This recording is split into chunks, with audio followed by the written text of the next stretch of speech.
Hi, good morning everybody. Welcome to star IAS. आज हम बात करेंगे what is a work and power of a prime minister. Prime minister का कार्य और क्षमता क्या होती है। प्राइम मिनिस्टर बनने के लिए योग्यताएं क्या होती है। प्राइम मिनिस्टर की चयन कैसे किया जाता है। भारत के संविधान में यह लिखा हुआ है कि भारत का हर एक व्यक्ति के पास ये राइट है कि वो प्रधानमंत्री के पद के लिए वो चुनाव लड़ सकता है। किसी भी पार्टी के थ्रू वो चुनाव लड़ सकता है। लेकिन संविधान में ये भी लिखा हुआ है कि प्रधानमंत्री की चुनाव लड़ने के लिए जिस व्यक्ति को प्रधानमंत्री की चुनाव लड़ना है उसके पास कुछ योग्यताएं होनी चाहिए। योग्यताएं कुछ इस प्रकार है। पहला योग्यता, जिस व्यक्ति को प्राइम मिनिस्टर के पद के लिए चुनाव लड़ना है वो सबसे पहले उसके पास भारत का नागरिकता होना चाहिए।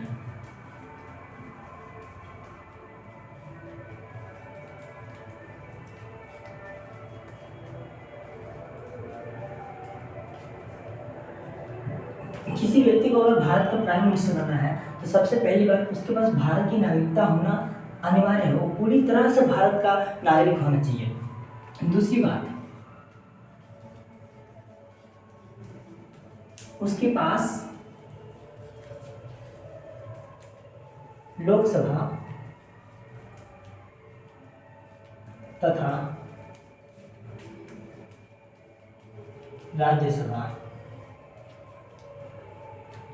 की सदस्यता प्राप्त होना चाहिए।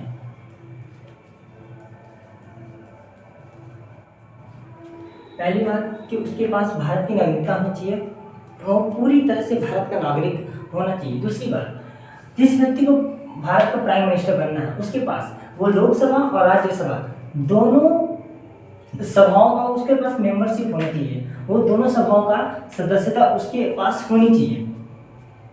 तीसरी बात, अगर कोई व्यक्ति मान लीजिए अगर कोई व्यक्ति प्रधानमंत्री पद के लिए चयन कर लिया गया है, चयन हो चुका है, लेकिन उसके पास ना लोकसभा और ना राज्यसभा किसी भी सभा का उसके पास सदस्यता नहीं हो तो उसके लिए संविधान में लिखा गया है कि अगर कोई व्यक्ति प्रधानमंत्री के पद के लिए चयन हो चुका हो या किसी व्यक्ति को प्रधानमंत्री के पद के लिए चयनित किया गया हो और उसके पास ना लोकसभा और ना राज्यसभा किसी भी सभा का वो सदस्य नहीं हो तो उसके पास 6 माह के लिए 6 माह के समय है। उसके पास 6 माह का समय है। वो उस 6 माह के अंदर किसी भी सभा का, चाहे वो लोकसभा हो या राज्यसभा हो, किसी भी सभा का वो सदस्य बन सकता है। अगर वो 6 माह के अंदर सदस्य लोकसभा या राज्यसभा किसी भी क्लास का वो सदस्य नहीं बनता है तो उसको अपना प्राइम मिनिस्टर का जो पद है उससे त्यागपत्र देना अनिवार्य है। अब मैं बात करता हूँ कि एक प्रधानमंत्री का चुनाव कैसे किया जाता है। ये तो हो गया प्रधानमंत्री की योग्यताएं क्या होती है। अब मैं बात करूंगा कि प्रधानमंत्री का चयन कैसे किया जाता है, कैसे प्रधानमंत्री के चयनित किया जाता है। आपको पता है कि ब्रिटिश का एक ऐसा रूल है, ब्रिटिश में अगर कोई प्राइम मिनिस्टर है, जैसे कि यहाँ इंडिया में प्राइम मिनिस्टर चलता है, वहाँ राजा चलते हैं। ब्रिटिश में राजतंत्र है तो ब्रिटिश में जो प्राइम मिनिस्टर तत्काल है, जो प्राइम मिनिस्टर अभी है, सपोज डेट उसे किसी कारणवश उसका स्थान खाली हो जाता है, वो उसका स्थान खाली हो जाता है तो अगर वहाँ का प्राइम मिनिस्टर अगर वो अचानक मान लीजिए देहांत हो गया या किसी कारणवश वो अपना गद्दी छोड़ दिया तो उसका जो रिक्त स्थान है, उसकी जो गद्दी है उसका उत्तराधिकारी संभालेगा। उत्तराधिकारी, ये वहां का परंपरा है।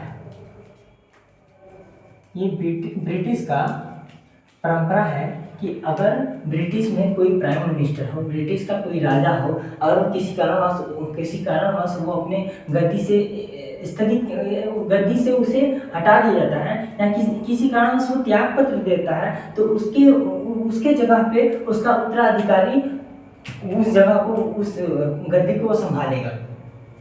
दूसरी बात, ये तो ब्रिटिश का एक परंपरा हो गया, लेकिन हमारे इंडिया में ऐसा नहीं है। हमारे इंडिया में क्या है कि अगर हमारे इंडिया में मतलब पीएम के लिए, प्राइम मिनिस्टर के लिए मान्यता प्राप्त हुई है। संविधान, जो भारत का जो संविधान है उसके तरफ से, भारत के संविधान की तरफ से मान्यता प्राप्त की गई है कि भारत का एक ऐसा व्यक्ति होना चाहिए जो पूरे भारत के अर्थव्यवस्था का देखभाल करे, पूरे भारत के कार्यभार को संभाले, जिसको हम प्राइम मिनिस्टर कहेंगे, जिसको हम प्रधानमंत्री कहेंगे। तो ब्रिटिश में जो उत्तराधिकारी होती है वो उसके परंपरा के हिसाब से, ब्रिटिश का जो प्राइम मिनिस्टर वो उसके परंपरा के हिसाब से वो अपना उत्तराधिकारी को देखते रहते हैं। लेकिन इंडिया में क्या होता है कि इंडिया में जो प्राइम मिनिस्टर है इसका जिक्र संविधान में वो किया गया है। हमारे यहाँ ये नियम है कि हमारे देश का एक ऐसा व्यक्ति होना चाहिए हमारे देश में जो पूरे देश को संभाले, पूरे देश के अर्थव्यवस्था को संभाले, पूरे देश के कार्यभार को संभाले। हमारे देश में लगभग 150 करोड़ आबादी है। हमारे देश में लगभग 150 करोड़ आबादी है। 150 करोड़ की आबादी का सिर्फ एक ही मालिक है, वो है प्राइम मिनिस्टर। प्राइम मिनिस्टर पूरा उसका कार्यभार संभालता है। अब आपको बता दें कि इंडियन कॉन्स्टिट्यूशन में, भारतीय संविधान में ये प्राइम मिनिस्टर का जिक्र किया गया है। अनुच्छेद आर्टिकल 74 एंड 75 दोनों में प्रधानमंत्री का जिक्र किया गया। तो मैं आपसे बता दूं कि आर्टिकल 74 में क्या कहा गया। आर्टिकल 74 ये कहता है कि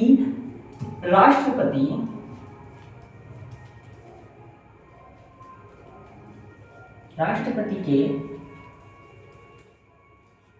कार्यों में सहयोग तथा परामर्श, आर्टिकल 74 क्या कहता है, आर्टिकल 74 क्या कहता है कि राष्ट्रपति के कार्यों में सहयोग तथा परामर्श लेने के लिए एक मंत्री परिषद होना चाहिए।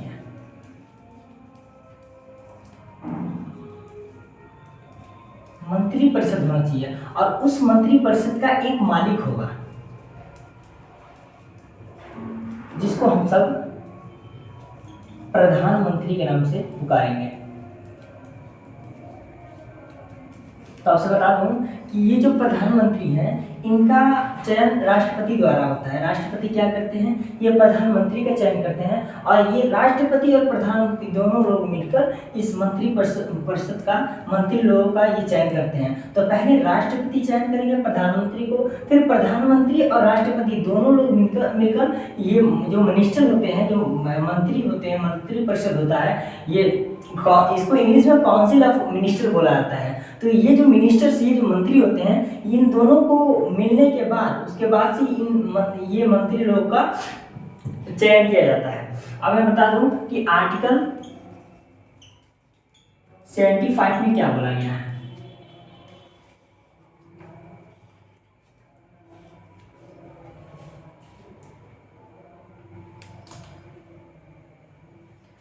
आर्टिकल 75 में यही बोला गया है कि राष्ट्रपति के कार्यों में, जैसे कि आर्टिकल 74 में बोला कि राष्ट्रपति के कार्यों में सहयोग तथा परामर्श के लिए एक मंत्री परिषद होना अनिवार्य है, जिसका एक मालिक होगा, जिस मालिक को हम प्रधानमंत्री बोलेंगे। आर्टिकल 75 में क्या बोला गया है कि राष्ट्रपति, आर्टिकल 75 में बोला गया कि प्रधानमंत्री की चुनाव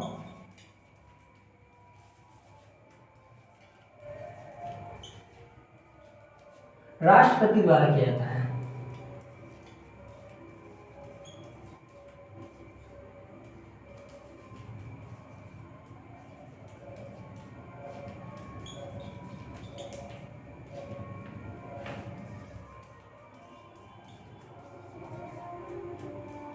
मैं अभी आपसे बताया ना कि आर्टिकल 74 में ही मैं आपको बता दिया कि राष्ट्रपति, जैसे कि राष्ट्रपति के सहयोग, राष्ट्रपति के कार्यों में सहयोग और परामर्श के लिए एक मंत्रिपरिषद होता है जिसका मालिक प्रधानमंत्री होता है। ये राष्ट्रपति प्रधानमंत्री से ही अपना सहयोग, जो भी परामर्श लेंगे वो मंत्रिपरिषद से ही लेंगे।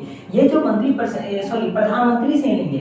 ये जो मंत्रिपरिषद है ये सिर्फ इनके साथ रखा गया है, इनके सहयोग के लिए रखा गया है। लेकिन इनका अगर भी कोई काम होगा, कोई सहयोग चाहिए होगा, किसी तरह की परामर्शता चाहिए होगा, वो प्रधानमंत्री से ही कांटेक्ट करेंगे। उनको इस मंत्रिपरिषद से कोई मतलब नहीं है। तो वही चीज मैं आर्टिकल 75 में बता रहा हूँ कि आर्टिकल 75 ये कहता है कि प्रधानमंत्री का चुनाव राष्ट्रपति द्वारा किया जाता है। क्योंकि जब जब प्रधानमंत्री का चुनाव राष्ट्रपति द्वारा हो जाता है तो प्रधानमंत्री और राष्ट्रपति दोनों आदमी मिलकर मंत्रिपरिषद जो होते हैं, जो मिनिस्टर्स होते हैं, जो मिनिस्टर होते हैं उनका चुनाव प्रधानमंत्री और राष्ट्रपति दोनों लोग मिलकर करते हैं। इसके बाद मैं बता दूं कि नोट में लिख लीजिएगा, इसके बाद में बता दूं जो प्रधानमंत्री होती हैं, जैसे कि हमारे भारत में कई प्रकार की पार्टियां हैं, ठीक है। तो प्रधानमंत्री की चुनाव सबसे पहले कि एक पार्टी का चुनाव होता है, उस पार्टी से प्रधानमंत्री का चुनाव होता है। तो हमारे पूरे भारत में कई प्रकार की पार्टी चलती है, जैसे ही बीजेपी हो गया, कांग्रेस हो गया, सपा समाजवादी पार्टी हो गया, बसपा हो गया, बहुजन समाज पार्टी हो गया, अलग अलग तरह की पार्टियां हैं, कई तरह की पार्टियां हैं। तो जैसे कि लोकसभा में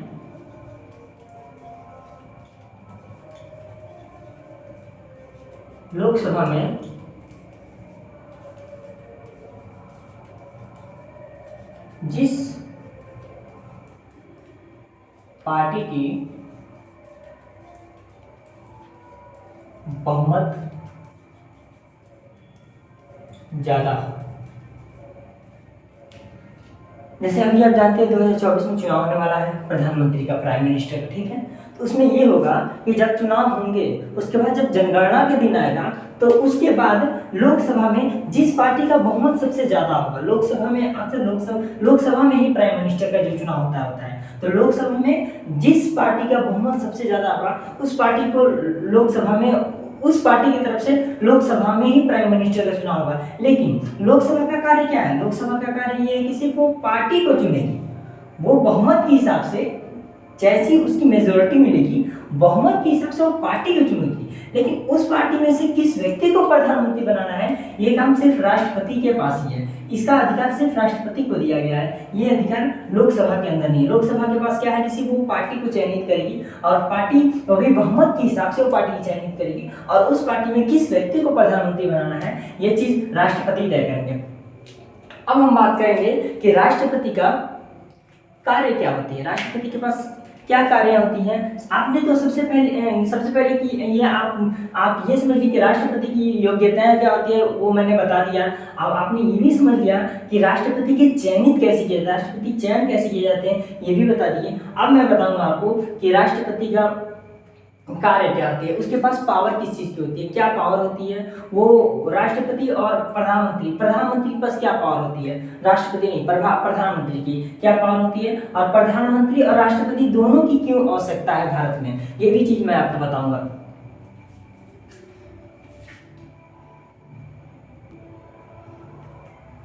अब मैं बात करूंगा कि पावर ऑफ प्राइम मिनिस्टर और एंड वर्क, इसके साथ वर्क भी आप जोड़ लीजिए कि इसमें ये वर्क भी है उनका, ये सिर्फ पावर ही नहीं है, इसके साथ साथ ये वर्क भी है कि what is the power of prime minister.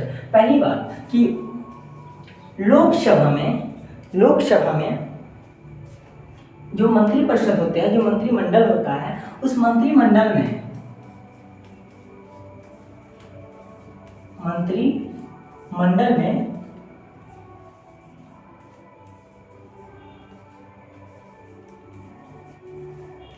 किस मंत्री को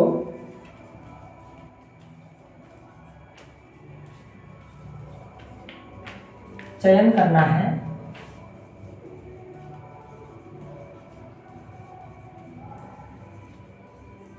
ये अधिकार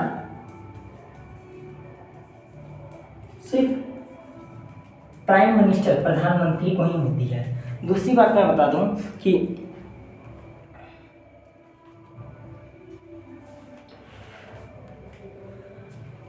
दूसरी है कि प्रधानमंत्री प्रधानमंत्री ही ये चयन करता है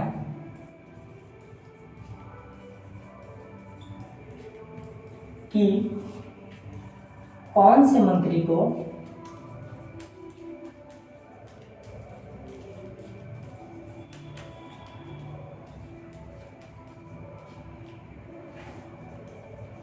किस विभाग का मालिक बनाया जाए। पहली ये है कि मंत्रिमंडल में किस मंत्री को चयन करना है और किस मंत्री को नहीं चयन करना है, ये अधिकार प्राइम मिनिस्टर के अंदर ही होता है। प्राइम मिनिस्टर राष्ट्रपति को जिस भी मंत्री के बारे में बात करेंगे उस मंत्री को ही राष्ट्रपति मंत्रिमंडल का सदस्य बनाएंगे। दूसरी चीज कि प्रधानमंत्री ये चयन करता है कि कौन से मंत्री को किस विभाग का मालिक बनाना है, प्लस वो उसके साथ साथ उनके पास ये भी अधिकार है कि वो उसी विभाग में मंत्री की ट्रांसफर भी कर सकते हैं। जैसे विद्युत विभाग अलग हो गया, उसके बाद से आपका रेलवे विभाग अलग हो गया, उसके बाद से हाईवे विभाग अलग हो गया, तो वो चाहेंगे तो किसी भी विभाग की किसी भी मेंबर को वो फेरबदल करके एक्सचेंज कर सकते हैं। अगर सपोज मान लीजिए कि बिजली विभाग का कोई और है, उसके बाद से रेलवे विभाग का कोई और है, तो वो चाहेंगे तो रेलवे विभाग को बिजली विभाग में और बिजली विभाग को रेलवे विभाग में वो ट्रांसफर कर सकते हैं। वो उनके हाथ में, उनके पास पावर है उसकी। मैं तीसरी बात करूंगा। तीसरी बात ये है कि प्रधानमंत्री के पास ये भी पावर होता है कि वो किस मंत्री का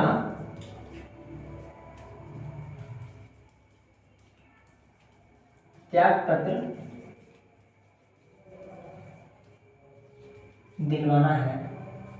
अगर सपोज मान लीजिए कोई मंत्री है जिसका कार्यभार ठीक नहीं हो, ठीक है, उसके प्रधानमंत्री के पास कई नोटिस भी आए कि कोई ऐसा जैसे विद्युत मंत्री हो, उनका कार्यभार ठीक ना हो, उनके कार्य करने का तरीका ठीक ना हो, तो प्रधानमंत्री के पास ये पावर है कि वो उस मंत्री का वो त्याग पत्र दिलवा सकते हैं। वो जब चाहें तब उस मंत्री का मंत्रिमंडल से कैबिनेट मिनिस्टर होता है, उसमें से मंत्री को वो निकाल सकते हैं, उसको वो त्याग पत्र दिलवा सकते हैं,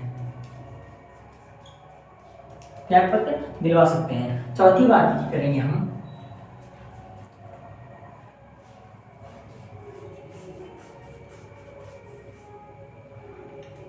चौथा क्या है कि कौन से मंत्री किस प्रकार का कार्य कर रहे हैं, किस मंत्री का कार्य कैसा है, उसकी कार्य में प्रोग्रेस कैसा है, वो अपना कार्य ठीक से कर रहा है या नहीं कर रहा है, ये चीज का पावर प्रधानमंत्री के अंदर है। वो जिस प्रकार चाहे उस प्रकार वो काम करवा सकता है।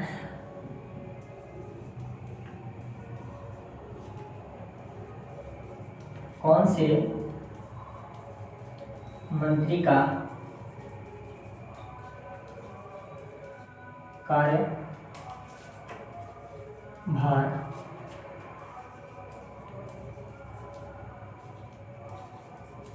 कैसा होना चाहिए,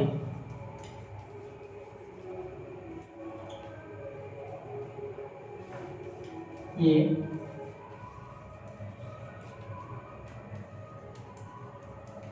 प्रधानमंत्री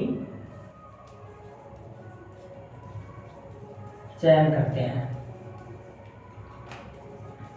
पांचवी बात मैं बता दूं आपसे,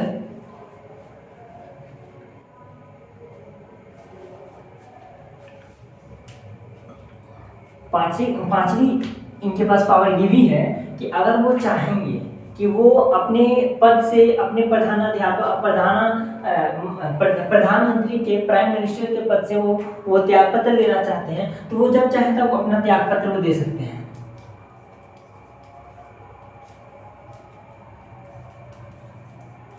वो प्रधानमंत्री के पद से जब चाहे तब वो त्याग पत्र दे सकते हैं। उसके साथ साथ वो विधानसभा, उसके साथ साथ वो मंत्रिमंडल जो होता है, मंत्रिपरिषद होता है, जो लोकसभा होता है, लोकसभा को भंग करने का भी शक्ति उनके पास है। वो जब त्याग पत्र देंगे उसके साथ लोकसभा के जो मेंबरशिप है लोकसभा का, जो मंत्री परिषद है उसको भंग करने का भी उनके पास पावर है। वो चाहे तो उसे भंग करके फिर नए सिरे से लोकसभा का मेंबर का वो चयन करवा सकते हैं। उनके पास ये पावर है, ये पावर है प्राइम मिनिस्टर के पास, और ये वर्क है प्राइम मिनिस्टर का। आपको मैंने डिटेल से समझा दिया। इसके बाद अगली वीडियो के लिए इंतजार करें। धन्यवाद।